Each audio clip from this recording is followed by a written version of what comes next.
Just for you, Rebel. Hello, everybody. Welcome to the Full-Time Sports Network. Welcome to THSC Till I Die. I am joined by two Irishmen. Yes, it's the Irish takeover today. I'm joined with Dermatron. How are you, mate? I am grand. I'm getting my Republican Irish boots on. I'm ready to move, and we're going to take over Ireland. We've taken over Leitrim. It's Wexham. Let's take over the rest of Ireland, and we're just gonna Full-Time Sports Network. Cork Rebel down below me, and THFC die. We're going to be the new government to bring the Irish people into the next century on the prosperous of a wave. There you go. That's how pumped up I am. Lovely to see. And of course, if you've been here before, he's not been here for a while, but he's back. My Cork brethren, Rebel. How are you, mate? Yeah, not too bad. No, we had a bit of a chat in the background regarding Irish football, and I think it's the equivalent of Eamon Ryan being appointed as Taoiseach, really, is what this is after happening here. But this is a story for another day.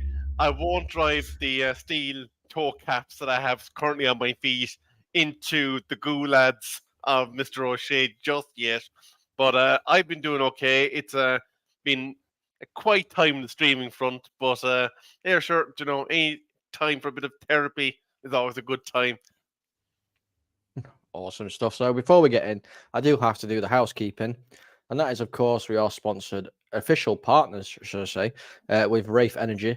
You get 10% off scanning that QR code or using the code FTSN22, or Rebel showing is there, or you can use Dermo's code if you so wish, which is TA, hang on, I've got it here. Where is it? I do have it somewhere along the lines. Here we go. This is the code. Also, that's your one. That's my code. Yeah, because I'm in. Let me go. Let me go into my one. Yeah. This shows how. Anyway, same code. Oh, here it is. Same code, and you use the code THFC TID for 10% off. Because Wrath is also official partner of THFC Till I Die. So there you go. What's your favorite flavor, Dermo? We have to ask. I haven't asked. I haven't got my bundle yet, and that's coming. So apparently the bath water's within it. So I'm going to have a little taste of that. Apparently they put a 18 stone American athlete into the bath, and that's what they've used for me to drink. So I'll let you know what it's like if I'm still alive after drinking it. But I'm looking forward to it. They do some great stuff on their website, by the way. I've heard it's butterbean sweat. Lovely. I'll take that. That's not a problem. And just to let you guys know, just to keep within the Cork flavour, I was adopted, so my birth father was actually from Cork as well. So we're sort of all in the same. Everybody wants to be from Cork. Everybody wants to be from Cork. You just want to be your own republic, don't you, Colin? You want to be head of Cork government. Of course we do. Of course. But let's put aside Cork and Ireland for a minute, and let's talk about obviously the destruction that is going on at Manchester United at this moment in time. So a lot of reports have been coming out recently that Ten Hag has 3 games to make up for everything that has happened. Now, obviously, Rebel is a Manchester United fan. We know you're a Spurs fan, Dermo, so this is going to be an outsider looking in. I'm going to come to you first, Rebel, because obviously we've not seen you in a while. 3 games. Is that a bit harsh? Well, I suppose there's multitudes of stories going out there. Some are saying that the decision is already made and that the new regime, in keeping what they've done at CEO and a few other levels, are literally taking the broom to the kitchen floor and sweeping everything in front of it out the door. Is there going to be a substantive, recognizable change that you could pin your badge to the shorts behind us and say, that is enough for a manager to save himself? And I think that sort of a time frame just isn't a long enough sample period, because we can have peaks and troughs in seasons. And if a manager is not functioning, there's going to be a more deeper rooted analysis that's going to have to be done across how he's performed during the season than a quantum of 3 games. Like, you could turn around and you could end up playing Luton, Sheffield United, and Burnley. 3 games to save yourself. What have you proven? Unless you're beating a Tottenham, unless you're beating an Arsenal, unless you're looking like you've established those patterns of play that everybody on Twitter, or X as it's known now, is talking about, you are not going to ascertain the answer to the question of whether Eric Ten Hag is the Manchester United manager of next season from a 3-game sink or swim kind of, I suppose, situation. So, is it harsh? No, but it's not workable. Obviously, Rebel's just been saying there in regards to the teams that we have to play to see whether we're going to be able to do that. Obviously, the next 3 games for us that are apparently Ten Hag's final games, Dermot, are Everton at home, Liverpool at home, and Brentford away. Look, I think this 3 games to save himself is a load of rubbish, to be fair. Because what's the point? If you're fighting for a Champions League place, if you're fighting for Europe, what's the point of sacking your manager? Now, I'm looking at it from an outside view. We've done this ourselves a couple of times. We sacked Mourinho before a League Cup final. We've sacked managers, Conte, what he done last season. I think Man United is where Tottenham was a couple of seasons ago. And sacking managers doesn't work. You've got to look at the main problem. And the main crop to the problem is the players. Them players have to take responsibility for the results, for the attitude they show. You had the problems with Sancho. You had the problems with Ronaldo, which I thought Ten Hag dealt with that very well, to be fair to him. I think with the Sancho, he didn't deal with it well enough. I know he has his principles, but I think with players like Sancho, you have to treat them a little bit differently. Like Ferguson always treated Cantona differently to the rest of the squad. But given a manager 3 games to save himself, I think you need to look at the whole season and say, has it been good enough? And if you're a Manchester United fan, the answer to that is no. Then if you wanted to get rid of him, then you should have got rid of him before the transfer window, January transfer window. Bring in your own man and let him build for next season. But I think a lot of these players have to take a hard good look at themselves and say, did we do all we can for Ten Hag? And the answer to that is no. Yeah, I mean, sorry, go on, Rebel. I was just going to say, I can't remember the last time that we had a continuous period where it was good enough, where you could say that, okay, it didn't quite work out in that particular game against Tottenham for argument's sake, but you could see what he was trying to execute. You could see, look, maybe this player or that player isn't quite good enough for that piece of the jigsaw, but you could see where the thing was going. Like, this is actually exactly what I was just thinking of. When you look back over the years, from LVG to Eric Ten Hag, Martial has gone through 5 managers. Shaw has gone through 5 managers. Rashford, like, you're looking at the same core of players that when the going got tough, and when you were looking for leaders in the camp, when you were looking for people to step up, stand up and be counted and play for that badge up there, they went missing. Yeah. I mean, it's crazy to have a look at these players' names. You know, like Martial, who's been running down his contract, I think, ever since Jose came in. You know, Shaw obviously is a bit of a stonewall defender for us. We do miss Shaw. Rashford's been terrible. I don't know what it is with Rashford. You know, I mean, Dermo, are you surprised looking at how many players have actually stayed through these amount of managers? I am. I bring it back to Tottenham. I don't mean to, but I think that the same what's happening at United, similar happened at Tottenham. We had a group of players that were not good enough, that were kept given long contracts to, an Eric Dyer, a Don Bele, a Davis, a Reguilon, a Hugo Lloris. There was times we should have upgraded, but we didn't. But you look at there, we've got Martial, bought in by Ferguson, and he hasn't lived up to his potential. You look at Maguire, you paid all that money for him, and he's not the greatest. He's not a great defender. You look at Fernandez. No disrespect. Don't take this wrong, lads. But all he does moaning well, and he moans well enough. He's not a Man United captain. He's not a Brian Robson or an Eric Cantona or a Steve Coppell or a manager of that ilk. That a captain of that ilk can drive your team along when you're in the trenches. None of them players were getting the trenches when you needed them to. So I'm looking at it from how we were, and it's different now. We've got Anjan. You need to get rid of your deadwood. You need to get rid of these players that don't perform. And they seem to be rewarded. Failure, they're being rewarded for failure. That's got to stop. That's not the Man United way. The Man United way is to reward players when they're successful. Fergie wouldn't put up for that. Look at Yap Stam. He made something in the book or a newspaper, he was out. Roy Keane slagged off the team on MUTV, out. You look at Mark Hughes back in Kanchelskis as well, out when they weren't good enough.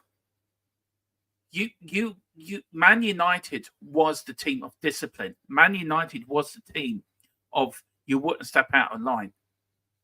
And it's not there anymore. And too many players are now taking liabilities with the shirt and with the name. And it's driving you into the gutter. Yeah. So when's it going to change? And you can blame the owners all you want. And I know you're probably going to get onto that. And yeah, they do take a partial blame on what's happening there. But you also got to blame the players because they're the ones that go out every Saturday at 3:00. Once they cross that white line, there's nothing Ten Hag or the owners can do. It's down to them players to perform, to put in performance that befits the name of Manchester United. Yep. No, I understand where you're coming from. And you have it, and Rashford has it. And Rashford's supposed to be a Manchester lad. So where's that going? I mean, it's a disgrace.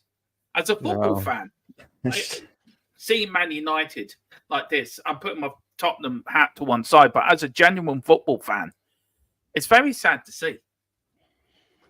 Dermot, can I take Dermot back to the last show that we'd done together? It was the preview show for Manchester United versus Tottenham.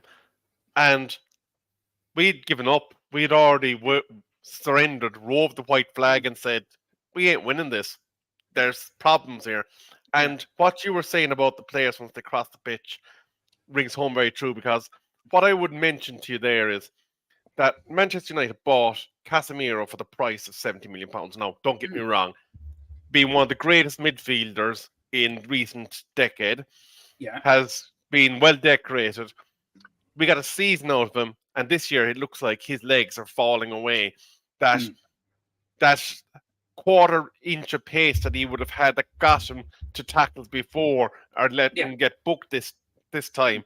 He doesn't seem like, when you say about blaming the Glazers, the one thing I'll blame the Glazers for, other than obviously acting like the club is a fracking company, is they installed people that did not know what they were doing at negotiation level. We gave contracts to players beyond the market value that they should ever have gotten. We paid transfer fees for players that was absolutely ridiculous. I want to take you back to the very first season after David Gill left Manchester United Football Club. His parting gift with Alex Ferguson was to deliver Thiago Alicante to Manchester United Football Club, Liverpool's current midfielder, Portuguese midfielder. There was a striker and there was a centre-back. Signed, sealed and delivered. That would have been a core for the next regime to kind of jump off of. David Moyes and Woodward. Now, David Moyes was the Premier League manager.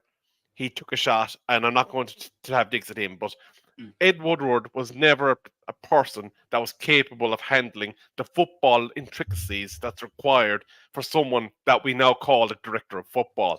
It just wasn't in his wheelhouse. We spent the entire summer chasing a white rabbit that was Gareth Bale from Real Madrid, and we were never, ever, ever getting them.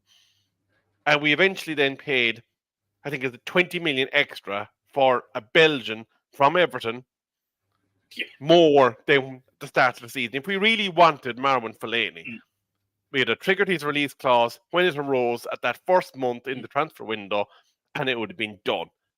We repeated that same idiocracy with Anthony. Anthony was available at, I think, 30 odd million at the start of a transfer window. We ended up paying 20-30 million more due to incompetence at that level.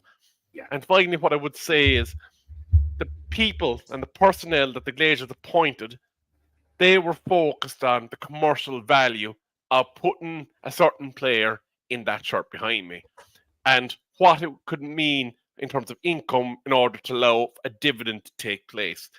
It did not necessarily mean that those players were bad, but because of what we paid for them, because of the wages that we gave them, their heads are not now in the game of football.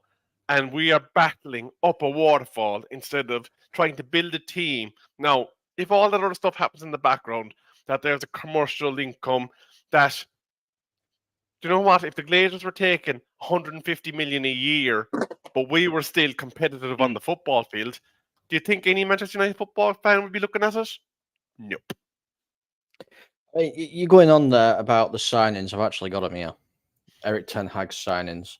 So we paid £86 million for Anthony, 72 for Højlund, 70 for Casemiro, 57 for Martinez, 55 for Mason Mount, who I think's played 2 games for us.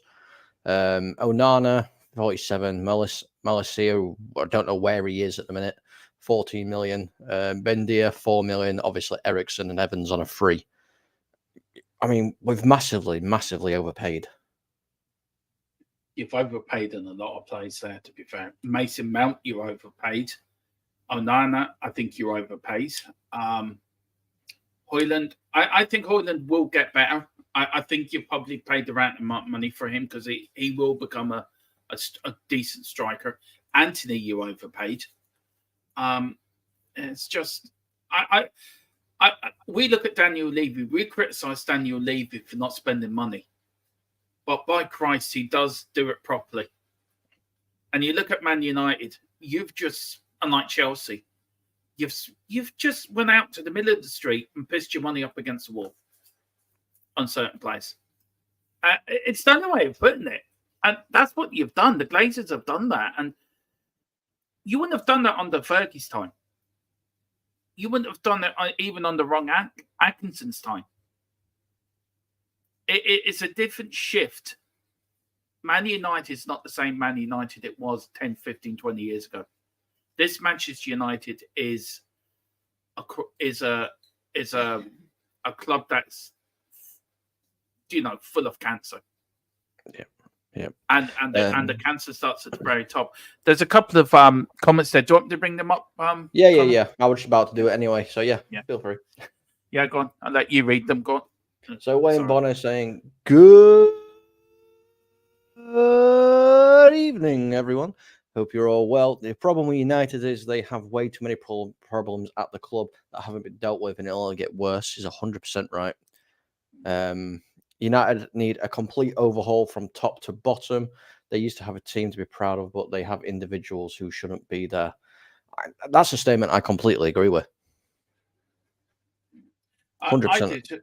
I do, and I can see Rebel there nodding his head. Look, you look at United at the past, right? And I know it's good to look back, but you had the players like Brian Robson. I mean, he was proud to wear that shirt when they bought him from West Brom. Captain Marvel, that was his nickname. Absolutely gave everything for Manchester United. Paul Ince, Eric Cantona, Brian McClare, Gary Pallister, Steve Bruce, Dennis Irwin, Paul Parker. And you go on then to the latest of Wayne Rooney and Rio Ferdinand and Jaap Stam and Paul Scholes, Ryan Giggs. You've had players that were proud to play for United. You did the Fulham game, didn't we, Colin? Yes. And I sat there, we were watching the game, you were doing your bit of commentary, and I sat there and watched, and I thought, Fergie must be pulling his hair out in the stand watching this. And thinking, where's the club I've built? It's gone. Yep. And I don't know how you guys feel. I mean, I'll go to Colin and like you, Rebel, but do you feel your club is dead? That this is not a club that you've supported since you were a wee kids? It's a hard question because I don't want it to be dead. You know what I mean? Yeah, but how do you feel? Well, you saw how I feel. We did the watch along for the we did. City Derby. You saw firsthand how I felt. You know, I mean, Rebel agree with me. You know, 10 years ago, I know we're living in the history of Manchester United.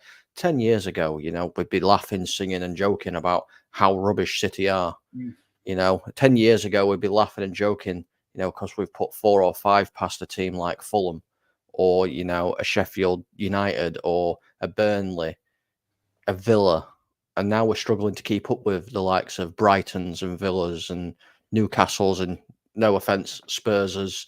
You know, we're not even in the same league as some of these teams at the minute. You say 10 years ago, and it's scary to think it's actually been more than 10 years since Well, we yeah. were laughing at some of these clubs, because we've had 13 years of Woodward since Sir Alex Ferguson left. So I suppose I don't want to call it dead, but I think it's grossly mismanaged by incompetence, by negligence. And when I look at Manchester United Football Club, and it's something that's been said multiple times by even Liverpool fans at this stage, are kind of going, Jesus, I just want to actually have a proper bit of football banter with these guys. It's sad what's going on. And I suppose what's scary for me is we've had 3 weeks of Sir Jim being officially ensconced in the ownership. He's done more in 3 weeks than the Glazers have in 24 years at Manchester United Football Club. Now, whether or not we have that as a springboard to start the recovery, who knows? But when you look at what happened in the last 3 weeks, and when you say that what was done there had more of a significant impact than anything that the Glazer family have done for Manchester United Football Club, because that is nothing, you have to wonder, what sort of businessmen are they? Because regardless of what their motive for being involved in Manchester United Football Club were, if you're a good businessman, you know a good football performance is good for business, and therefore it's good for your pocket. It's like on a personal level. Obviously I won't go into proper detail, but at work, I have a Sheffield United fan at work, and obviously there's a little bit of banter because it's, you know, Premier League and all that. And he was saying to me, I must be embarrassed. And I turned around and I was like, what do you mean I must be embarrassed? You've just shipped 16 goals in 3 games. How can you say anything? He went, yeah, but we're expected to ship 16 goals in 3 games because we're rubbish, but you're absolutely terrible. You know what I mean? That's a Sheffield United fan stating out very clear facts. We are terrible. It's horrible. It really is. Yeah. There's been 120 scoring chances on Manchester United Football Club in the last 5 games. 120. Yep. Oh well. Anyway, right. Ten Hag. Let's go. So I've got a few stats here in regards to a few of the managers. I couldn't get all of them up, unfortunately. But Ten Hag's 100th game was the City game, and he's got a 59 win percentage. Ole Gunnar Solskjaer, obviously, who got sacked. He managed 168 games, 56% win, and where is he? Jose Mourinho, the special one, 100 games, I think he did, 60%. But if I'm just going to bring these stats up here because I've got some down here. So we'll start with, and in fact we won't. We'll start with Moisey because he started. So David Moyes, obviously 2013, 2014, 51, 126, drawn 10, lost 15. Goals, obviously for and against all and everything there. My question is, did we get rid of Moyes a bit too quick? I'm going to come in there very quickly and say that with all due respect to David Moyes, we didn't do any favours. we didn't have a structure above him to help him succeed at Manchester United Football Club. We didn't have competence in decision making at director of football level, at the contract negotiation level. Now, when David Moyes went on a pre-season tour in America and decided to take Manchester United jogging down a public beach, somebody on the upper levels needed to kind of say, David, come here, you're not managing Everton Football Club anymore. You're not managing a player base that is not going to be known across the pond in America, because we know that they don't really follow football to a great extent. But these were the stars at the time of Manchester United Football Club. They're the most recognised faces in football at that time. And he went down a public beach, and he just needed someone with experience, with a bit of nous, that knew how to manage a football club, to come along and say, right, this is how we're going to run your training camp over there. All you have to do is go out and prepare your team. I mean, yeah. I mean, I'm going to come up to you next, Dermo, because this is obviously a manager that both of us have had. Yeah. In Jose, obviously 2018, 2019, 24. It says 24, 10, 6, 8 there for some reason. I don't know why, but yeah. So Jose Mourinho, you know, it's the special one. I didn't think he was fantastically bad. I just thought the game had passed him a little bit. Obviously, as an outsider looking in, what were your thoughts? Because obviously he did manage Tottenham as well. The boring one. That's what I nicknamed. The boring one. He wasn't the special one. He was the boring one. I think Levy saw Mourinho and got a semi, basically, after he sat Poch. Look, Mourinho is a manager that wants to spend money. That's what he does. He wants to win. He doesn't care. He wants to spend and win trophies. He does it his way. It wasn't a good fit at Tottenham for Mourinho. He wasn't the right manager for us. And I don't think he was the right fit for United either, if I'm being blatantly honest. I think he caused more ructions within the dressing room at Tottenham and United more than any other manager that I can recall has done. And just to go back on David Moyes as well, to answer your question on that, Colin, I think you did sack him too early. Because anyone that was coming in after Alex Ferguson was always going to struggle. So United should have said, right, we need, as Rebel said, rightly so, we need to build a team around a new manager to help him. Because the same thing happened when Sir Matt Busby left. You went downhill. The same things happened after Ferguson's left. You've gone downhill. And you've had LGV, you've had Mourinho. And these big managers, they may be big managers by name, but they weren't the right fit for Manchester United. Yeah, I mean, that was the problem. I don't think he was the right fit. It wasn't the right fit for us, and it wasn't the right fit for Man United either. I think David Moyes was more of a right fit than Mourinho. See, obviously those stats there for some reason aren't working properly. But I have got these stats up here. So in 93 games, Manchester United under Mourinho, Mourinho won 50, giving him a win percentage of 53.8. Only Sir Alex Ferguson has a higher percentage, and that's 65.2. Mourinho's last game, ignore that actually, because that's Chelsea or something. United have 0 goal difference after 17 games. Previous low came in 1992. That was under Mourinho. United scored 151 goals in Mourinho's 93 league matches. So that's 1.62 per game. Under Mourinho, United have 26 points in the league after they opened 17 matches. Obviously, our lowest total. It wasn't fantastic, was it? Under Mourinho. But unfortunately, just is what it is. Obviously, I'm going to go on to the next guy, which is obviously, in fact, before I do that, go on. One quick brief point on Mourinho. I think Dermot's right. Mourinho set you out to play boring football, a bit like Trapattoni did when he managed Ireland. But we will tolerate boring football when results come in, when you're winning games, when you're progressing in terms of what you're targeting to achieve, i.e. qualification for a major tournament in the case of Ireland, you can suffer boring football when results are being delivered. It's when those results disappear and things start to fall apart that then the wolves from the stand start baying, and that management then is under severe pressure.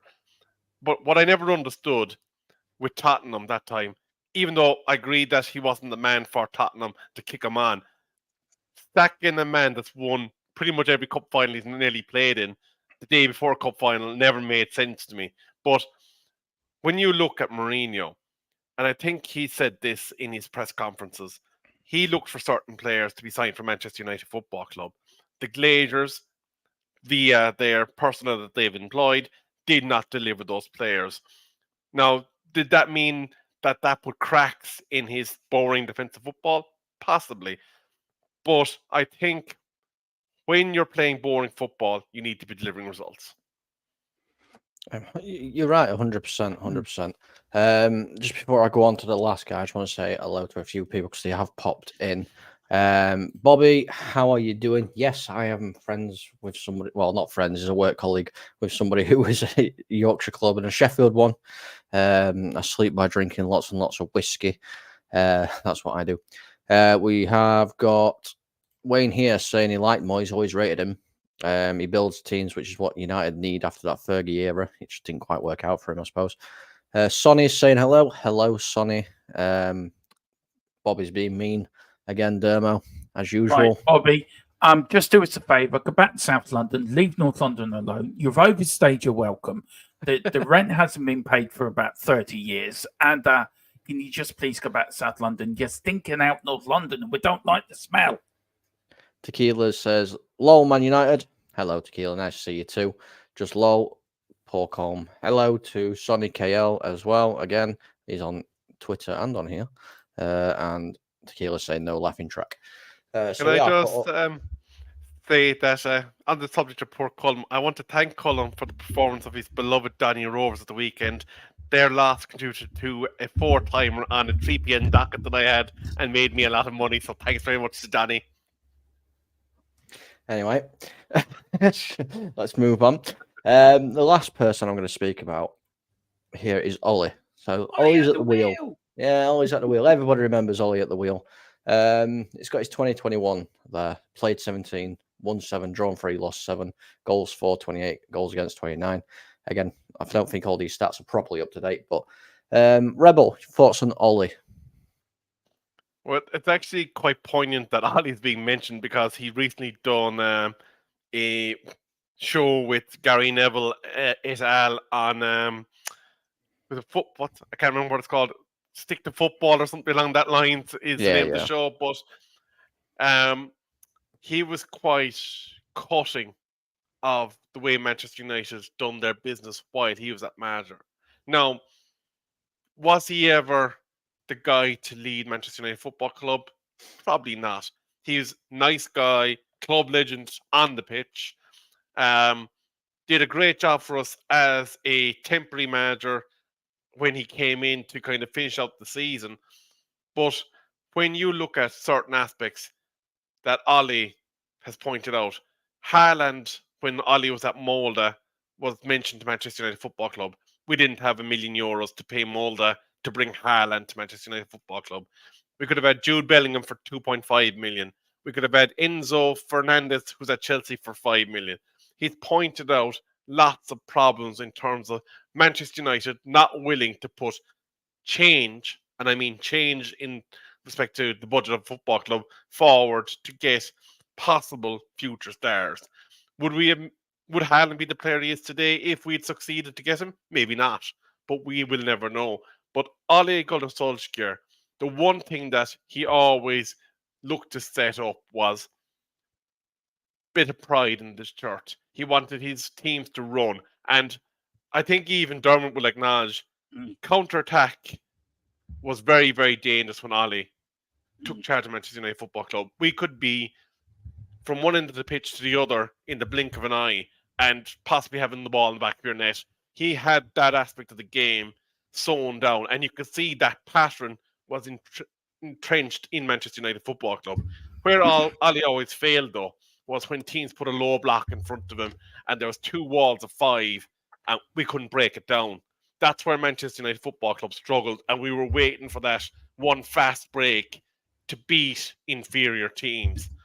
But Ali definitely got more flack than he deserved.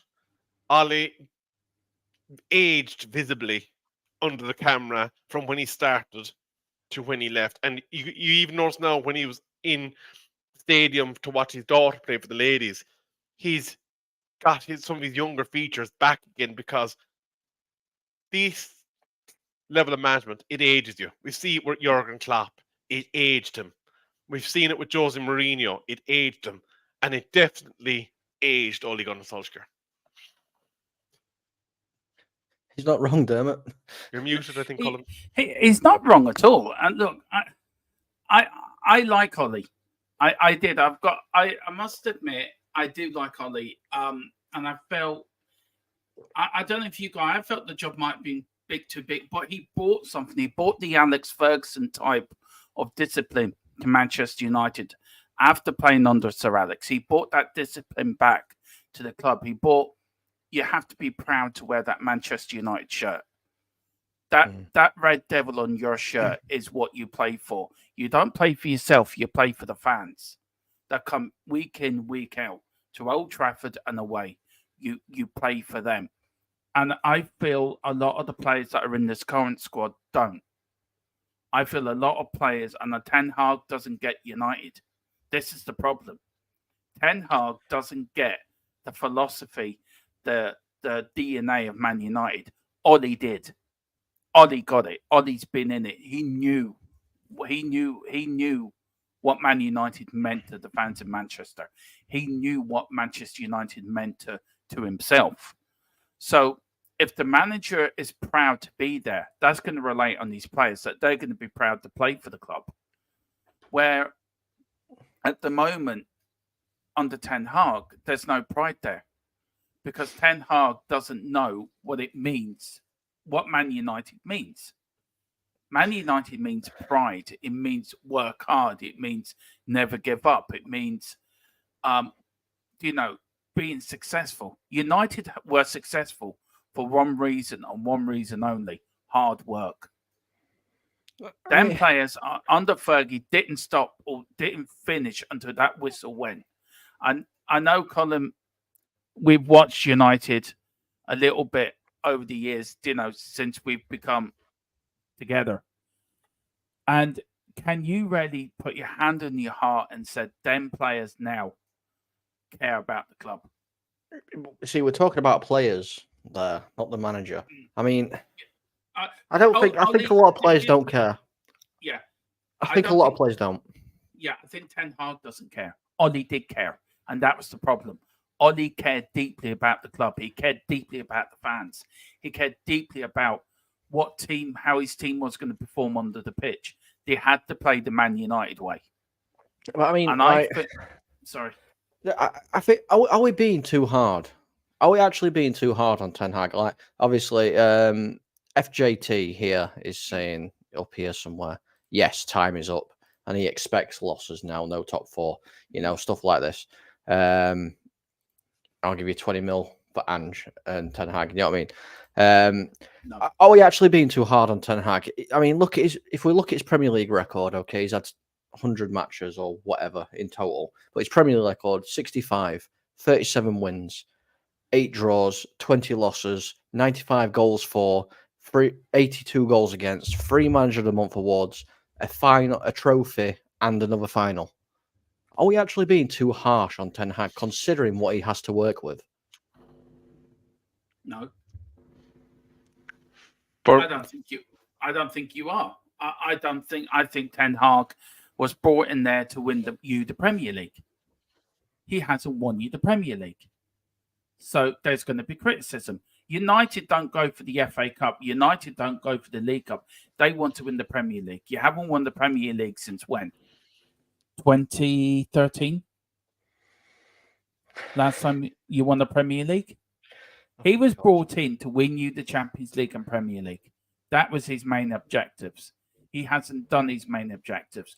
Mourinho was the same. It's okay winning these other trophies. The one trophy United won is the league. That's what they pride themselves on. They want to be the best team in the country. They want to beat Liverpool. They want to be better than Liverpool. That's what drove Ferguson on, because he wanted his United team to be better than Liverpool. And watching Liverpool being successful and winning European Cups and winning leagues, watching Man City doing the treble. I know it's one thing. It's league, not leagues. League. But it must tear you guys to pieces, because that is what you were used to. And that is what the main objective every year is. You come in, if you're a manager of Manchester United, your main objective is to win the league, to win the Premier League. Yeah, I mean, I get where you're coming from. By no means is this me saying, like, I think we're not giving Ten Hag enough time. I'm playing devil's advocate. This is what I'm here to do. Rebel, obviously, being a Man United fan just like me. I mean, what's your thoughts on? Do we need to give him more time, or is enough enough? I'm going to put my business qualification hat on for a second, because I used to audit for a living, and I don't do that anymore because it just stressed the living daylights out of me. But I'm going to put that hat on one more time, and I'm going to say, are we unfair in terms of the fact that we say that Erik ten Hag is not capable of playing a pattern and style of play? I think we are, because at Ajax, he clearly had a style of play.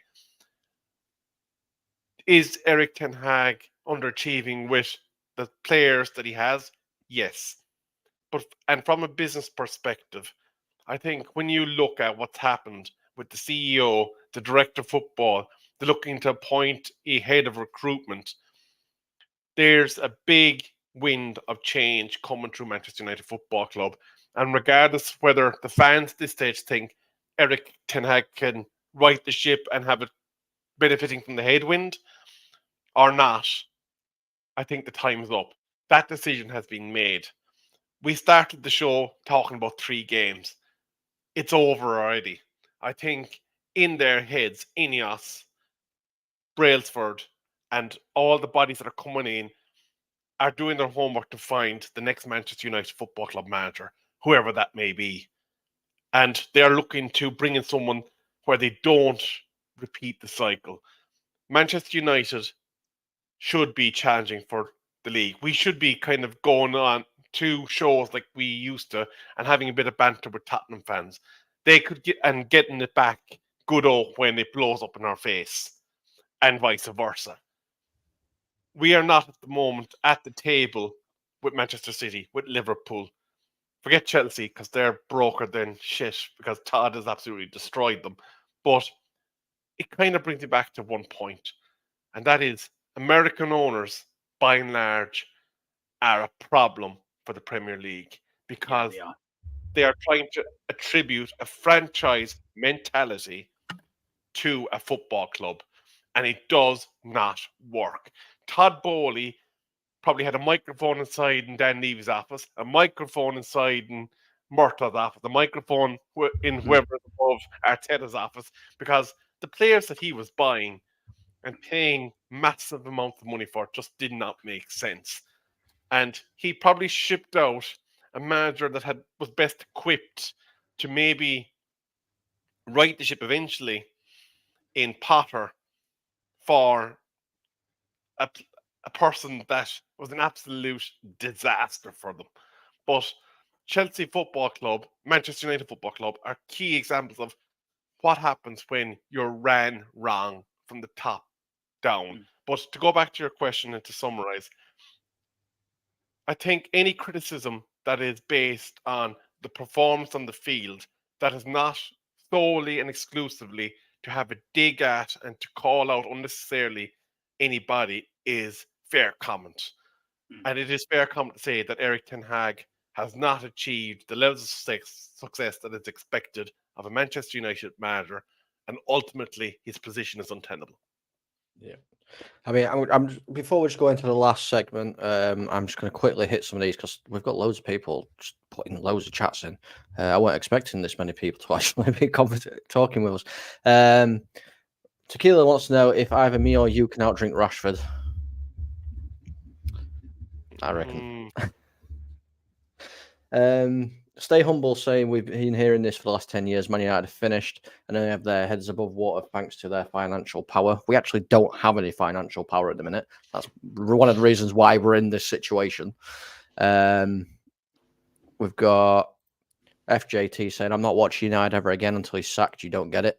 Trust me, I watch United every single week. I see what you see. Do not worry about it. And then they're talking about Celtic and everything like that. So basically, I think we're all in a kind of agreement that Ten Hag's gone. He's not going to be the manager next season. I think we all kind of agree this. So the rumour mill starts. And some of the names I'm hearing that are early favourites are Graham Potter,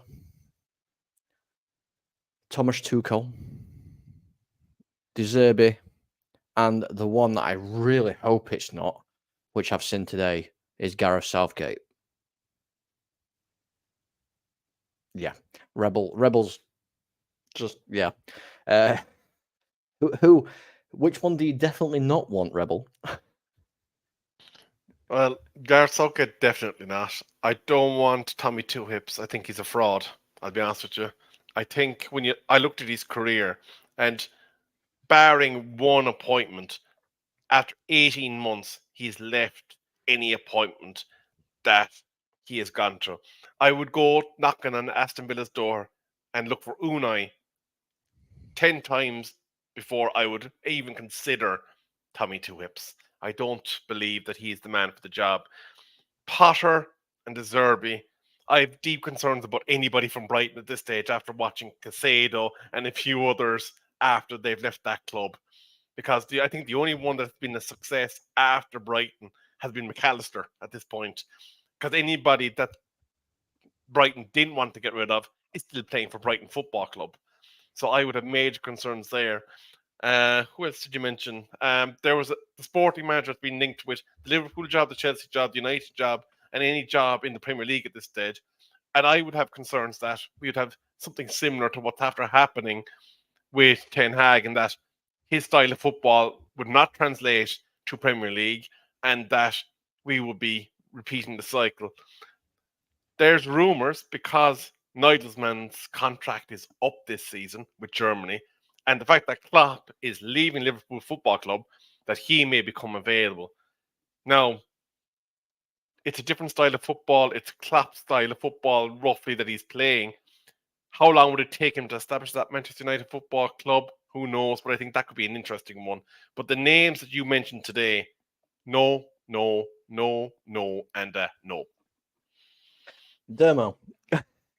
Obviously, those are some. Looking at it from a Man United perspective, I mean, I'm going to put it in a different way for you, just so we can understand how you feel. Yes, to all of them. Big Ange has just left Tottenham. He's been there for a couple of years. Oh, he's left Tottenham. Yeah, he's been there for a couple of years. He's left Tottenham, and you're seeing, and you're seeing. Don't do that. You're seeing the names of Potter, Tuchel, De Zerbi, Southgate. What are you thinking? No disrespect, Rebel. I think my hair would fall out overnight if them lot were linked with the Spurs job. I wouldn't have any hair to pull out. No disrespect, Rebel. Don't take that the wrong way. But I wouldn't have any hair left. I'd be pulling it out. I'd be going, what the beeping effing hell are you looking at them? I mean, Gareth Southgate, please give him the Man United job. I put my Tottenham hat on now, right? As a Spurs fan, I need a good laugh. Let Gareth Southgate go to United. Right. Anyway. Sorry. Go on. Carry on. I think you need to be... I wouldn't have any of them at my club. Not one of them. They don't excite me. They don't fill me with confidence. You don't fill me with any excitement that you're going to take us to the next level. And people criticised Ange when he first came in. Ange has done a fantastic job at Tottenham. And he gets the Tottenham DNA. He gets Tottenham what Tottenham's about. Your next manager has to be a manager that gets Manchester United. Gets how it gets your DNA. That Ange could go down to the pub. You could have a drink with Ange. He has a great relationship with the fans, a great relationship with the club. And you need a manager that's going to do that at Man United. But who do you pick? Because the Real Madrid manager is going to retire soon. Mourinho, you won't have him back. You got Zinedine Zidane. He doesn't want to manage a British club. They don't. Who else is there out there? You know what? There is one person I would love to take the job, but it will never ever happen. It will never happen. I think Rebel knows. No, Rebel. I think Rebel might know who I'm on about. He's currently managing in the Bundesliga. Xavi Alonso. Xavi Alonso. He, even though he's a Liverpool legend, he knows what Manchester United is.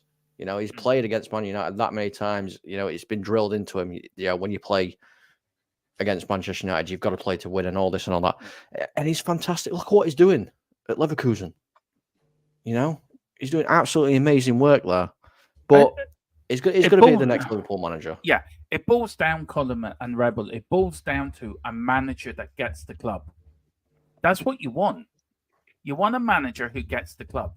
You want a manager who gets the fans, who gets what your history is about. And walked into Tottenham. He started quoting histories like Tottenham's history in his press conferences. He quoted a Bill Nix quote in one press conference. That's what you want. You want somebody who's going to go in there and say, right, I know what this club's about. I know what your history is. You use the history to motivate your the future. You can't forget your history. You've got to use it as a motivation. So a manager's got to come in and get in the first day of pre-season, bring them into a meeting room and have all what Fergie won. It says, right, I want you to do that. If you do that, you're going to go down in history as probably a great Man United players like the Bobby Charltons, the Georgie Best, the Rio Ferdinands, the Mark Hugheses, the Brian Robsons, the Brian McClares, the Eric Cantonas, and so on and so on and so on. That's what you need. You need a manager to go in there, right? This is what the history shows us. This is what the Fergie team done. This is what the Ron Atkinson's team done.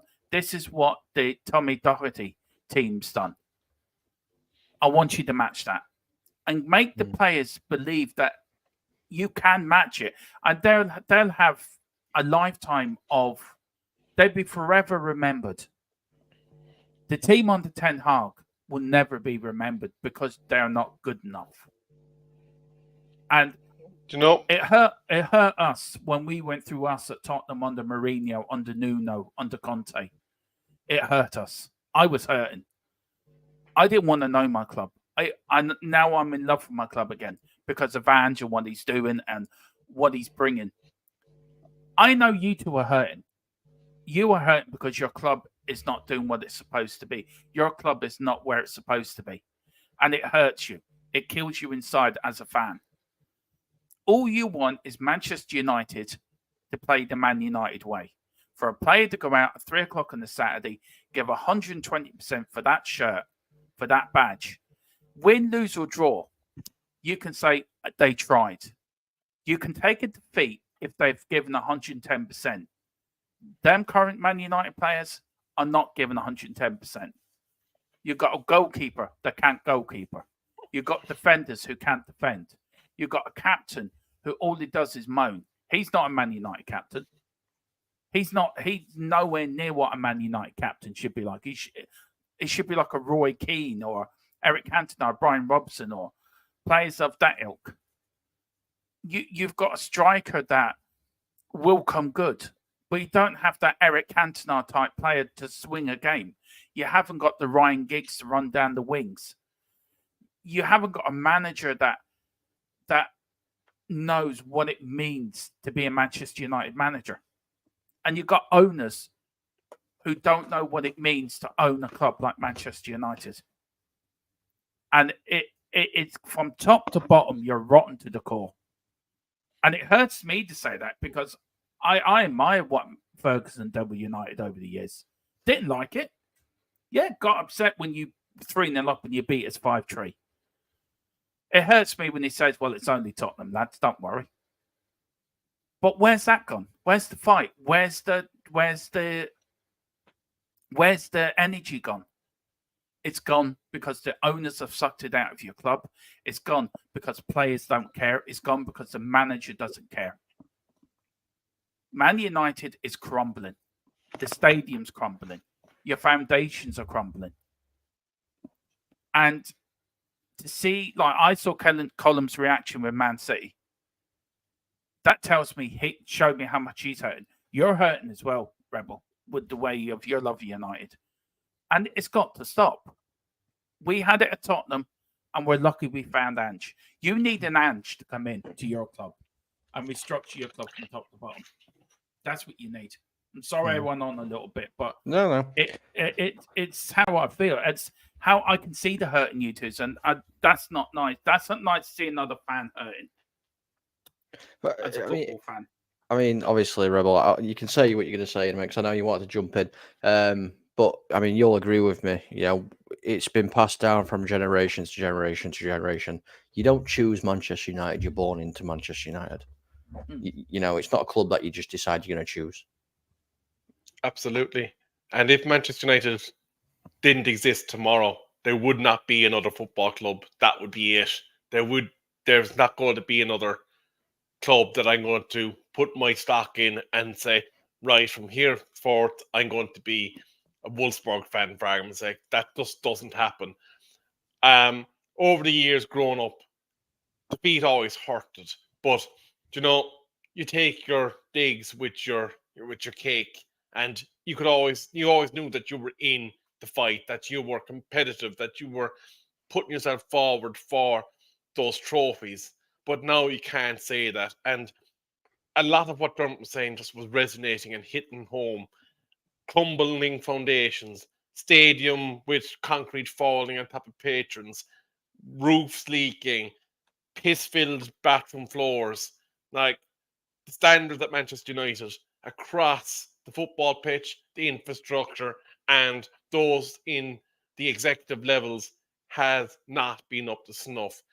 And he's definitely correct when he says that we need a big Ange. I'm not going to say that the winds of change have started. There's some positive signs with Sir Jim Ratcliffe. If he can increase his holdings and continue with possible good work, then maybe in a couple of years' time we'll be saying this was the beginning of the recovery of our football club. And a name that has actually interested me, and it's an Italian manager, Simone Inzaghi. He's in his games averaged getting 2 goals scored per game. So he's putting himself in a position in games where he's getting the goals that could possibly put you in a position to win. And with the right structures, with a clear out of certain players on the pitch, he could be an interesting man to lead forward a project, because as we know in Italy, they are tough to break down. So that is a formula that he will know from the way he set up his Inter team, his Lazio team, and how to break down a Brentford, and how to break down a Sheffield United, an Everton, a West Ham, etc. Yep. I mean, you kind of answered that as it came in. You know, who would you take as your next manager? I think you would take Inzaghi. I think I said it earlier. I'd love Alonso to come in. I think he'd do really good for United. I think he'd do bits at United. I know Dermo's going to say Southgate. That's who he wants in it. No, go out there. Just put it out there. Go for Mr. Blobby. He'd be a great manager for you. Yeah. No, Poch. I think Poch would be a good fit for you guys, actually. No. You've been drinking again, haven't you? No, Poch is a good manager. Look what he's doing to Chelsea. He's fantastic. Just now. Anyway, on that bombshell, I want to thank everybody for walking through this with us, chilling and listening to us all spout absolute rubbish and pretending that we know what we're on about. Dermo, I'm going to come to you. Where can people find you, mate? Yeah, you can find me, of course, on THFC Till I Die, home of Tottenham, past, present, and future under the exciting times of Ange Postecoglou. We've got the Daily Hotspur every day at 4. Had the day off today. I was only doing this because Colin, it's only show will come on because Colin asked me. So back tomorrow at 4. We've got the podcast tomorrow night, The Unholy Trinity.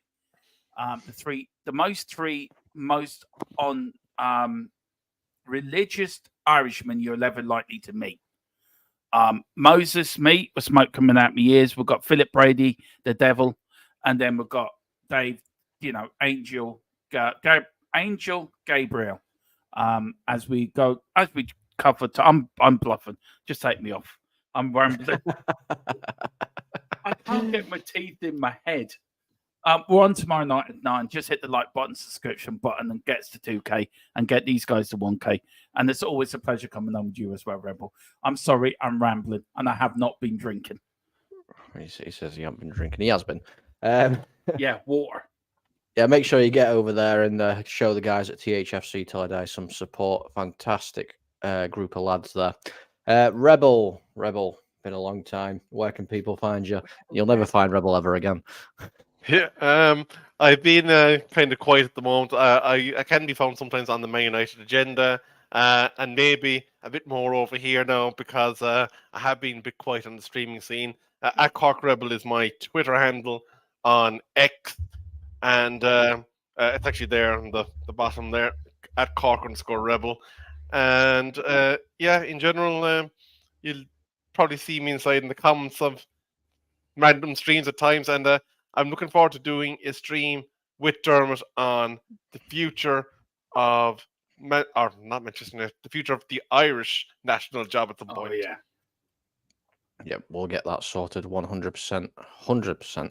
And thank you to Tequila who has thrown in all the links to the channels. Obviously, Dermo's F1 channel as well. Make sure you go check that out. Some really good content. That starts this week, actually. We're doing the practice tomorrow. 2 practice sessions tomorrow. We're doing the qualifying on Friday and the race Saturday with the update from the rugby as well. Ireland versus England on Saturday. And and I'm drinking it out of a fantastic Tottenham Hotspur bottle. Only the best for me, as we're now going to get into the Champions League.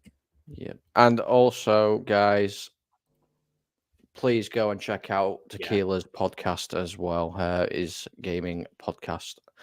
But you can find me everywhere. I'm everywhere, and that's all you're going to get from me. So thank you, everybody, so much for joining us. Hope you have a great rest of your afternoon. Go and watch the football. Good night.